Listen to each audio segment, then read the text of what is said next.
Hi there, and thank you for joining us. My name is Andrew, and you're with Local Welcome. This is our first live stream, put a lot of work into it. I'm really excited. We've got two wonderful films to share with you. So I hope you're looking forward to those. You're also going to be finding out just a little bit about who we are and what Local Welcome does and how you can get involved if you're interested. But yeah, really pleased that you can join us. We'll just be kicking off in a few more minutes.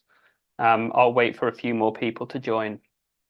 So yeah, welcome to this live stream. This is Local Welcome's first live stream. This feels slightly strange that we went through all of a pandemic and didn't do a live stream, but we did many other things instead. You can always take a look at our annual reports if you're interested. And yeah, we've got these two films to share. This is for Refugee Week. I'm not sure if you have come to us through Refugee Week, or maybe you've joined us because you've been part of Local Welcome for a long time, maybe even longer than me. You might be a leader, or you might have come along to a meal or seen us on social media at some point. But we're really pleased that you joined us. So thank you so much. You're part of this first live stream for Local Welcome.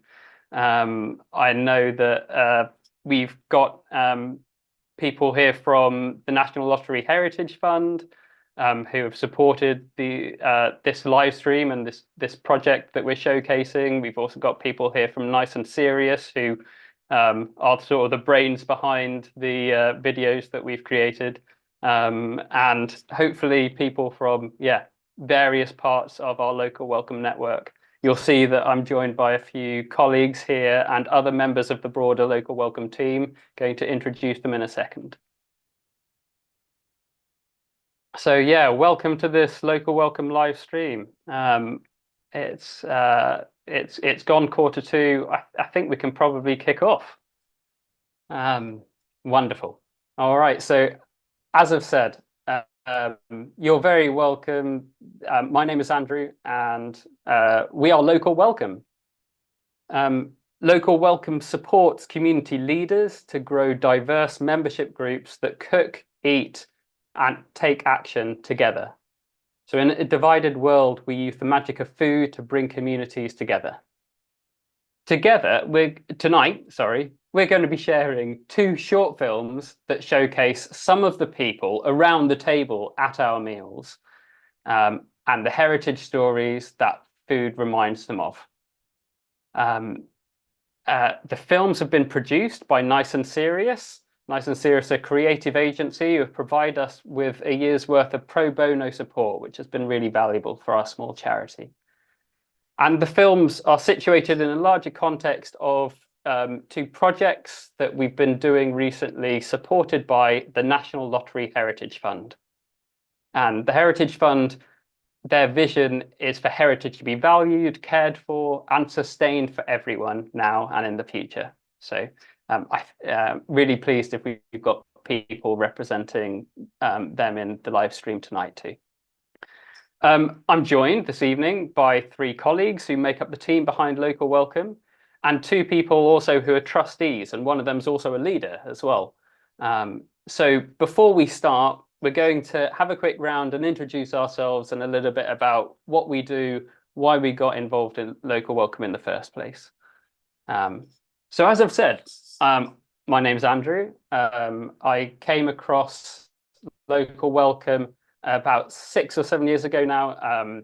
I met a guy called Ben who started Local Welcome back in 2015. And Ben was running meals in my local area in London at the time.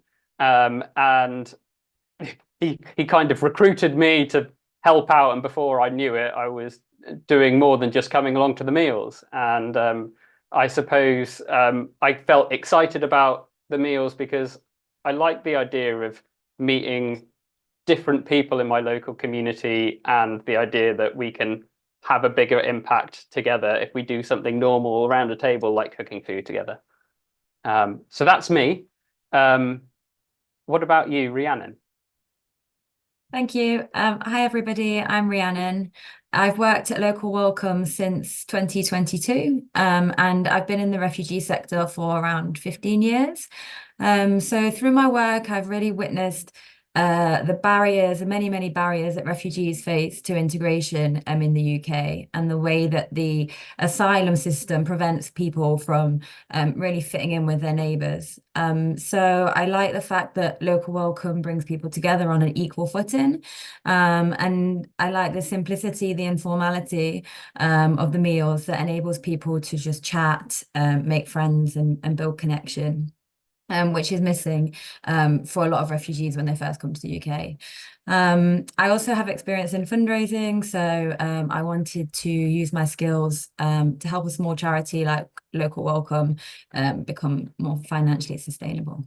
So that's why I'm here. Hannah. Thanks, Rhiannon. Hello, I'm Hannah. I joined Local Welcome last year with experience supporting refugees and people seeking sanctuary. Um, I'm particularly passionate about the power of human connection through food and language, which is exactly what drew me to Local Welcome. And yeah, Celia, on to you. Thanks, Hannah. Hi, I'm Celia. I first got involved with Local Welcome back in 2017 when I was a student volunteer. Supported by a student society that I was leading at the time, I helped to run an early Local Welcome group in Derby. And after graduating, I was lucky enough to join the team.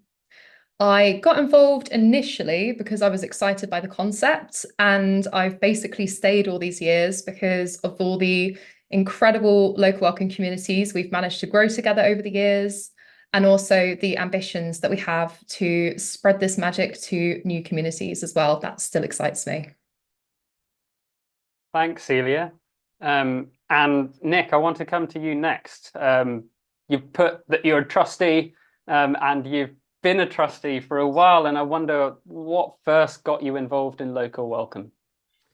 Thanks, Andrew. So yeah, I've been a trustee probably 6 or 7 years, I suspect, and it's been a fantastic experience.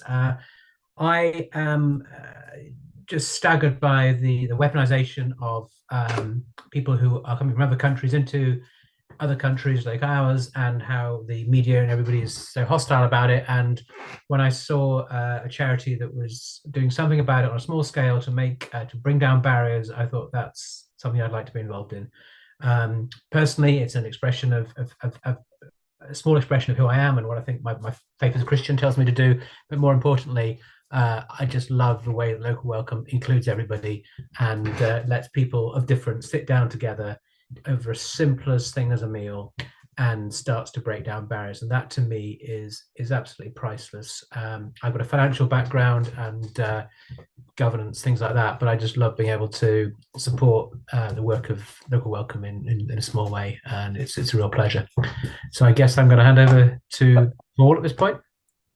Thanks, Nick. I just want to press into that slightly more because I know that you have been involved in other organizations as well. And so with Local Welcome, what do you think makes us special? Well, I think it's for its size, Local Welcome punches above its weight. I think that's probably the right sporting metaphor. That it can achieve a lot more than you would expect with such a small paid team and a group of amazing volunteers and leaders. And I think that's what I love about it. That it has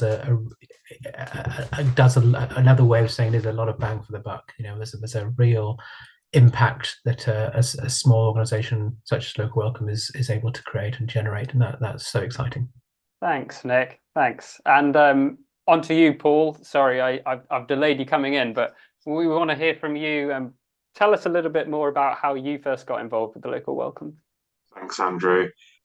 So I think it was about 2019 the group started in Liverpool, and I was one of the first volunteers that stepped forward to help run things and get things off the ground here. And I just was so attracted to the idea of Local Welcome because when I was a kid, growing up in a very undiverse town of Grimsby, we would regularly end up with an extra person at our dining room table that my dad had met, who was invariably somebody from another country who didn't know the country very well, didn't know Grimsby, was probably facing hostility. And these turned out to be Vietnamese boat people, people from different parts of Africa, and all over the world, in fact. And it gave me a great sense of the importance of eating together is the most basic way of engaging in communication and working towards knowing each other over food. And it's just such a beautifully simple thing. And if the only thing that we can do and offer in our communities is to break bread together effectively, then that's an amazing thing. I've got a background in the local government sector. I'm politically restricted, so I'm not going to say anything about what I think about asylum policy. But I've got a long history in trade unionism and also working in the third sector in part as well. A lot of experience of fundraising, and I'm a trustee in a couple of other places in the past as well. So I understand the importance of good governance, which I hope to help bring to local welcome. And effectively, I want to see, especially in Liverpool, the motto of "you'll never walk alone" being one of "you'll never eat alone" for some of our refugees and asylum seekers. One of our values, Paul, as you know, is eat together. And I think you've summed up that pretty well there. I think I've heard that story once before about your growing up experiences, but it's just so nice to hear that again. Well, you've heard a bit about us and who we are, both. But before I move on, Paul, you didn't mention what's your other role aside from being a trustee?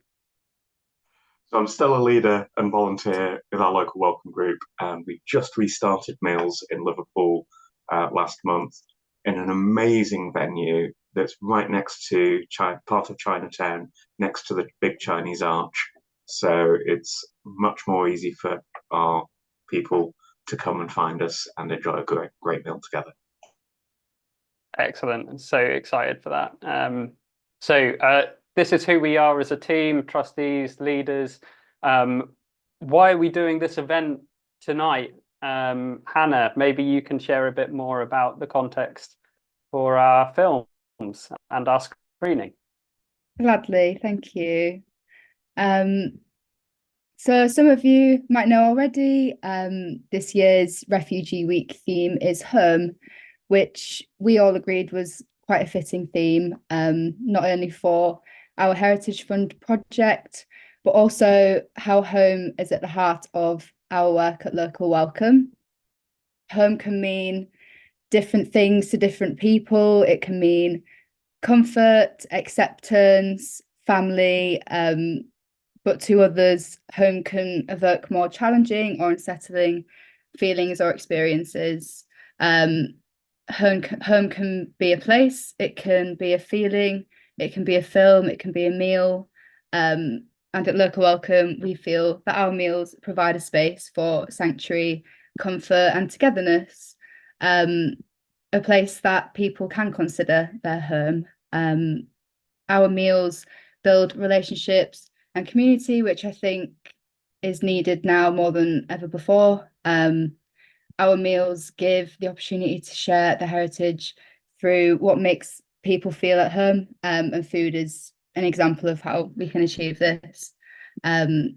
We were funded by the National Lottery Heritage Fund to share the memories and heritage of our Local Welcome community through stories around food.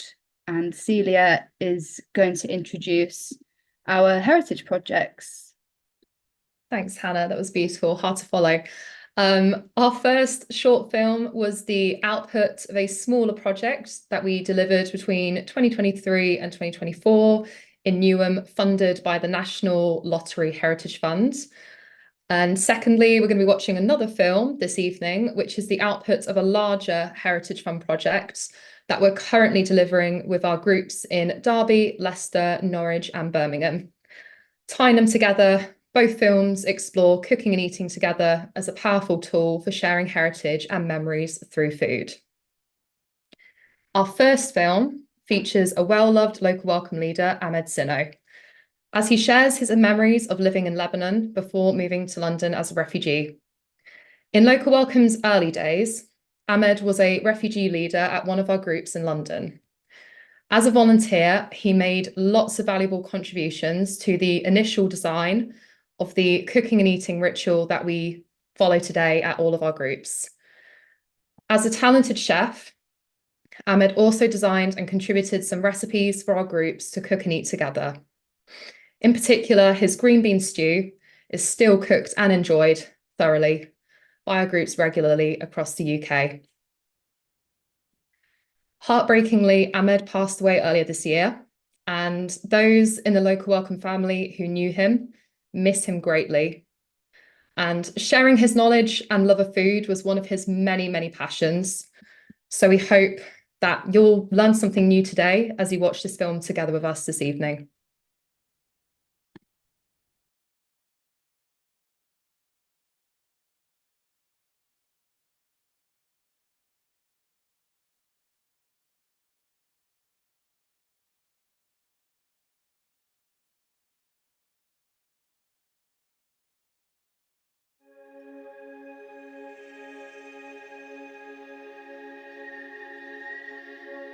Well, my first memory as a child, I couldn't start studying before I sneak into the kitchen, take one directly from the pot, eat it, and then go back to study.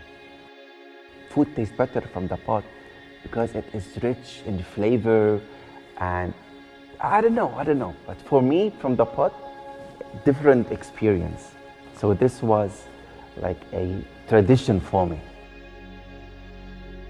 Oh, smells, wow. Well, the smell of the Mediterranean Sea. The earliest memory of Beirut in food, it's about having breakfast early in the morning at a place called Barbar that used to do manaish, and this shop, it opens 24/7. It has no doors. So we used to have the breakfast and then go to Uncle Deek at 6, 7 in the morning, just have a coffee. This used to be an amazing experience. I used to be with Red Cross and used to come back from missions early in the morning at 6 in the a.m. So that's my memory from Lebanon.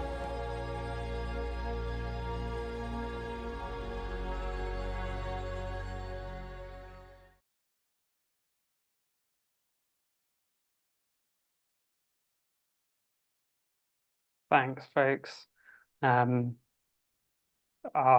It is really special to see Ahmed talking there, and obviously quite poignant. A bit strange. I think it was a bit of a shock for us when we found out the news that not so long after he had filmed that for us that he had passed away. But it's really special that we can kind of just, you know, pay tribute to him in this way as well. And we're really grateful for all the things that he, his legacy as a refugee leader, as all the different roles that he played in many different organizations, but, you know, and a bit of shaping Local Welcome as well. So yeah, we miss him. But yeah, Ahmed, thanks. So that video was also, I feel like, a little bit of a teaser of, you know, for the next film that's coming.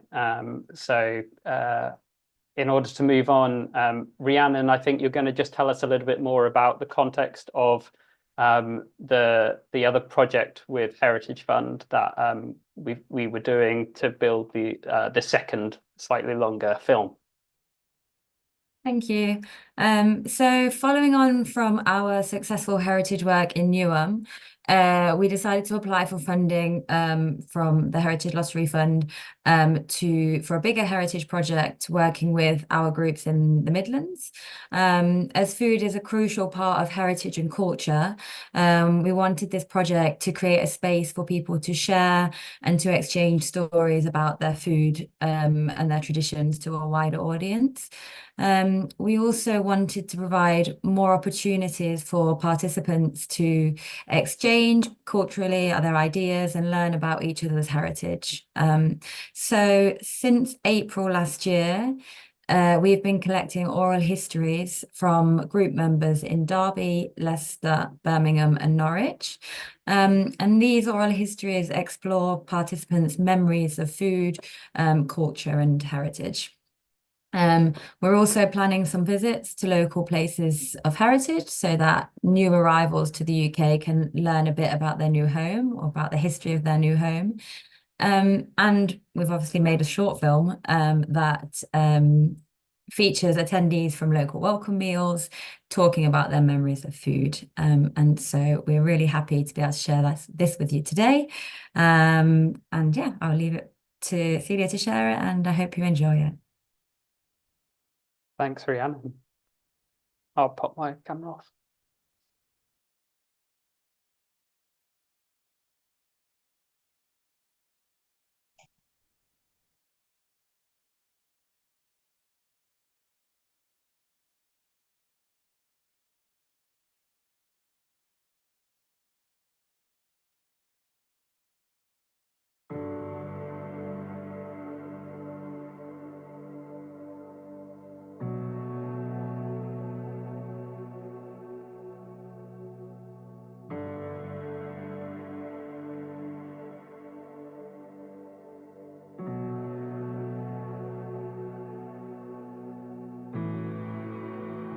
My name is Marion Esfandiari. I was born in Newcastle, very working class background. My father originally was a coal miner from South Wales. So we were very much a meat and potatoes, 2 veg if you're lucky. My dad, I never saw cook a meal at all, just wouldn't happen. I'm Louise, I'm from Ravenston in Leicestershire. I was born in 1962. All the cooking was done by my mum. She was quite a good cook. Particularly the girls were encouraged to watch her cook and learn and help. And when we had cookery as part of high school, we brought new ideas really. So Italian food and casseroles and things like that. And I can remember my dad didn't like anything out of the ordinary. He wouldn't eat rice or pasta because it was so, alien to him. My favourite dish, spaghetti carbonara. I have grown up with a Mediterranean diet because my adopted parents were English and Greek, plus Italian food. I come from Italian background. My name is Antonio Ciccone. I was born in London. I moved to London when I was about 19, and I always remember the smell of Wilton Green. It was spices, and you'd go into a shop and it would just be the bread, and it was so foreign to me, so outside of my experience. Everything was different. I never even had pita bread. That smell takes me back to being 20. And I remember being wooed by someone. It's a lovely thing to do. And they made me yoghurt and cucumber with mint in it for me to take to work for my lunch or something. And it was just like heaven. It was so lovely. And again, plain yoghurt. I was used to ski yoghurt, and that was it. It was gorgeous. My earliest memories are of being in my grandma's house where they used to live. I guess I would just be running around, and then my mum would be in the kitchen rolling the roti. You squash it a bit with your hands, and then you put it on the floured surface. Once the dough was hot enough, you pop it on there and then turn it around. It's roti and then egg curry, because I think that was one of my favourites growing up. My name's Rohana. I was born in Birmingham. So my dad was born in Pakistan, and then he went to university in Liverpool and then came back to work in Birmingham. He used to be able to cook at uni. Now he sends me recipes and I'm yeah, we can cook together. I used to watch YouTube videos and got a few recipe books. in like the outskirts of Birmingham, there's like a pick your own fruit farm. So we picked some strawberries, raspberries, lost a few of them in New Street Station. I think it's like a good way for people to be connected, like in picking them, but also I feel like it gives you a better appreciation of where your food's coming from. My dad used to grow a lot of our own foods. I remember spring onions, which was quite unusual, I think, this would be in the 60s. And for a number of years I couldn't eat spring onions because the bit that was above the ground, we used to chop those off and use them as straws. But I remember once there was something inside it, so I wouldn't eat anything that had these green bits coming out of it. In primary school, they'd give you like a chili con carne, and that was not to my taste. So it's like a way of like getting rid of it without like the dinner lady finding out, because I didn't want to finish that.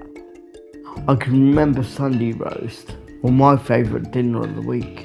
Roast potatoes, Yorkshire puddings, very bland, I suppose. I remember there was a time when my mum discovered Vesta beef curries. So that was dried meat. So it really doesn't sound nice, and it isn't nice yet. But the desserts were always good, like the jellies, the mousses, the school cake with custard. She'd always make a special pudding, like crumble or pie, whatever. I like crumble because it's like you have the tartness of like the apples and then like the crispness of the crumble. I think they're a good combination. Angel Delight was a treat, but I don't even know what it is really. It's just, you add milk to it, you whisk it up, and there it is. My earliest memories of Ramadan are waking up early for suhoor and like waking my brothers up because they're quite lazy. We'd all sit at like the table, like half awake, half asleep. And then in the evenings having like watermelon and like fresh fruit, and because like the days were quite hot and warm, so it was like a nice like relieving thing to have. A special Christmas dinner was the big highlight. And on Christmas morning, it would be the day when we'd have pork pie for breakfast. It's a thing in Leicestershire, it's just something we did. Norfolk has a dish which they call a Norfolk dumpling, but Norwich over the years has become very multicultural. I mean, we all have to eat, and people get together through food. Family lunches on a Sunday, which is a great British tradition, and also in many other countries as well. And that's what's really good about Local Welcome, is sitting at a table, chopping vegetables together and then eating together. Local Welcome is a charity that brings together people from different backgrounds, including those who are like immigrated to the UK, and you all cook together and eat together and just like create a little community. So we can all be like more cohesive as a society, and I think it gives you a better understanding of other people's struggles. Most of the people who are asylum seekers and refugees, well, all of them, they can't cook for themselves. They can't cook anything for themselves, no microwaves or anything like that. So this is one opportunity to actually feel food and smell it and cook it and enjoy it as a group. What's happening now is that we're encouraged to bring our own recipes, looking to expand the menu at any rate, and encourage the people that come to cook food from their own countries as well, which is a lovely idea, to try new things. Sometimes like you view someone as like so different, but when you're doing the same thing together, you're having a conversation. Because some people are like, oh, they're just a normal person. Like at the end of the day, we're all just people. It's really difficult to say how it makes you feel, but it's when I get text messages from the people. It is tough. It is tough because you get messages from people saying, it's been lovely to spend time with my family, or it's been lovely to spend a day with my friends. And I think it's such a basic thing that we take for granted, that we can pick up a phone and ring somebody up and say, do you fancy a drink? These people are living on nothing, you know, they've got no money to spend outside of the living expenses. So to spend a social afternoon is exceptional. It's a privilege, it's a real privilege to be able to be part of somebody's life when they're going through a really tough time. So it does make me feel emotional. It helps you to meet like new people. And I like meeting people from anywhere. Feels like a community spirit. And the atmosphere is really nice. So yeah, I really enjoyed it. I like the moment just before we all eat, when everybody's at the table. One of the guests that comes always says, can we hold hands and be thankful for this meal together? And it's a lovely moment when that happens. Like nowadays in society, there's not that many feelings of community, and especially like on a Sunday, it's just wholesome.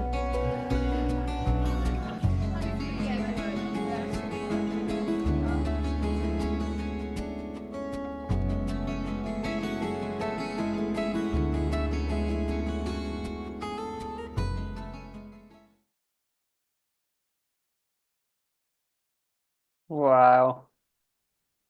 Wow. Got all the feels. I'm buzzing after that. I know that some of us on the team, particularly I think Celia and Hannah, watched this many, many times over, but I hadn't seen the final cut.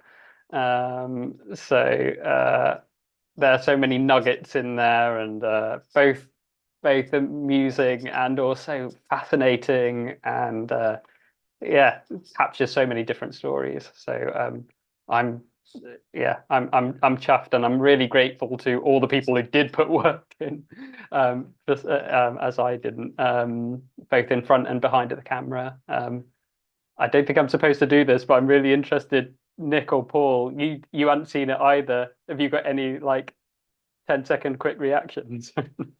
Definite Oscar contender, I would say. Actually. It certainly reflects the experiences of lots of us as leaders and volunteers in Liverpool, and how important it is for the ordinary to be enjoyed together. That's the extraordinary thing. Thanks, Paul. Yeah. You said it far better than I could. Speaking of leaders, actually, Hannah, I think you had maybe a couple of other leaders from other groups who also wanted to take the opportunity to say a few words as well. So I'll pass over to you. Thank you. Yeah, so we asked a few of our leaders if they'd like to share some words on why they became leaders. So we're going to share a couple of messages that they've recorded for us. And these are from our wonderful leaders, Becky, who is a leader from our Cardiff group, and Phyllis, who is from our Norwich group. Thanks, Hannah. I'm going to put my camera off again.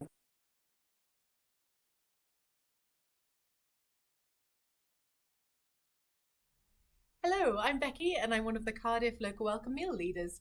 I've been involved with Local Welcome now for about a year. It's actually flown by. I first got involved in Local Welcome when a friend just invited me along to come and join in one of the meals. And I just remember the feeling when I walked into the Oasis where the Cardiff meals are held, and just immediately getting this gorgeous sense of community, watching people meeting each other and spending time and talking, who really without that meal probably never would have had the pleasure of meeting each other. And so I was kind of hooked immediately, but the reason that I ended up getting involved more in the Local Welcome meals is because I just think that the idea chimes on so many fundamentally important things.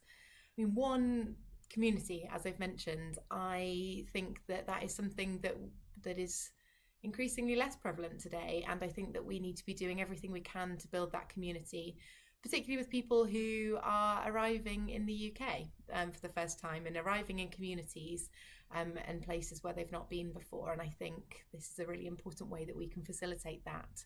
But also, I am a foodie. I love to cook and I love to eat.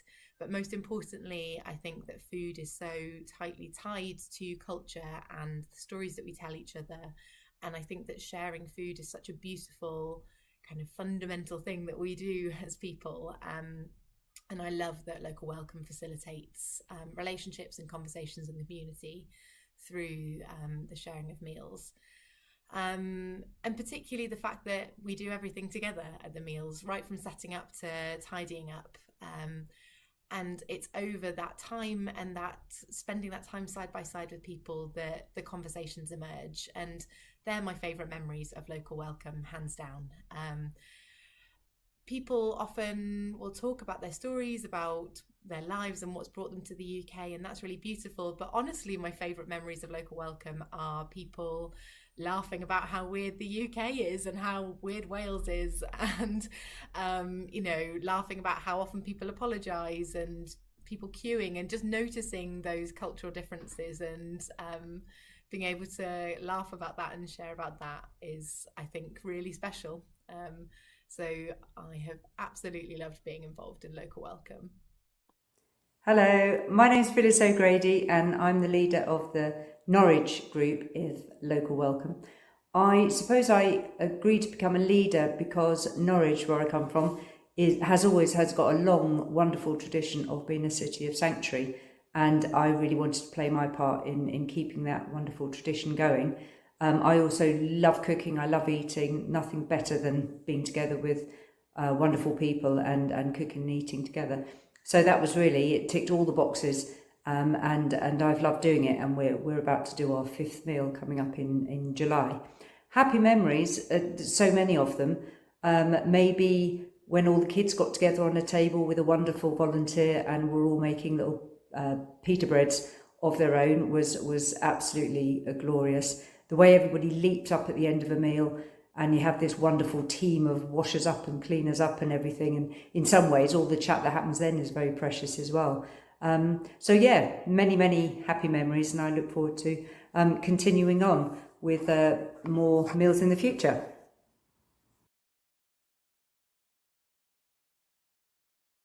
Great to hear from Phyllis and Becky there. They are leaders, and they talked about how they joined. Maybe you're out there wondering, oh, well, how might you get involved? Celia, let us know some of the options. Of course. So if you have come away from this evening feeling inspired and you want to have a little slice of the magic yourself, here's just a few ways that you can get involved and support Local Welcome. First of all, I think we can get some links up in the screen shortly. Firstly, you can sign up to become a member or a leader at your closest Local Welcome group via our website. Or if there's no group near you, you can also get in touch with us to express interest in launching a Local Welcome group in your local area by sending an email to an email address that we'll put on the screen shortly. And if you're not time rich enough to take part in regular meals, we'd love you to consider signing up as a supporter and making a monthly donation to Local Welcome, either directly or to a local group of your choice. Thanks, Celia. So please do visit localwelcome.org. Please do email us at events@local-welcome.org as well. Yes, delighted that you've been able to join us for the films, for hearing a bit more about Local Welcome. Before we close, we're just going to do a few quick thank yous. So first and foremost, really like to thank all the group members who were involved, particularly in the making of these films.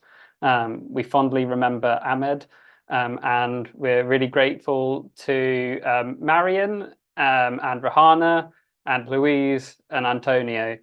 So thank you so much for participating and making these films what they were. A huge thanks as well to anyone that attended the meals that we filmed at and consented to make their cameos in the background. And a massive thank you to Nice and Serious, the creative agency, with their incredible work, who have provided us with a year of pro bono support, a large amount of which has been contributed towards the production of the films that we've enjoyed together this evening.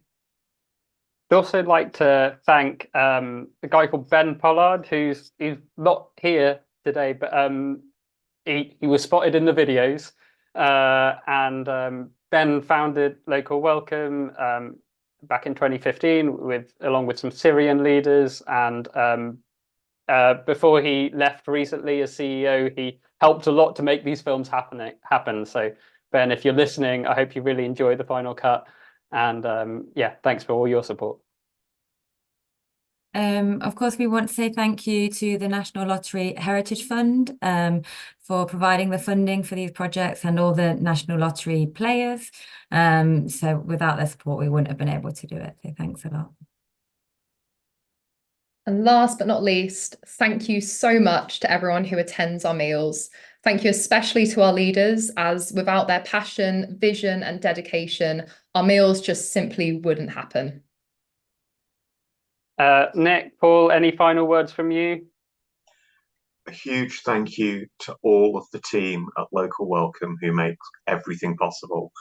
You guys are the background clockwork motor that keeps everything ticking along nicely and ensures that all the minor hiccups that do occur in putting meals together in different parts of the country have a point of contact on hand to smooth things over and make sure food gets cooked and meals get enjoyed. Thank you, guys. And thanks to everybody, the team, the trustees, the leaders, volunteers, all the people who come to the meals, and everybody who helps to remind us all that we're people and refugees are welcome here. And some people in the country might not like that, but that's what we believe. And I'm so proud to be part of this movement. Thank you, everybody. Preach. Thanks, Nick. Yeah, and thanks to everyone who's been able to join us this evening. Really grateful. Here are the links. Contact us. Let us know what you thought. Really grateful for you joining us today. All right. Goodbye.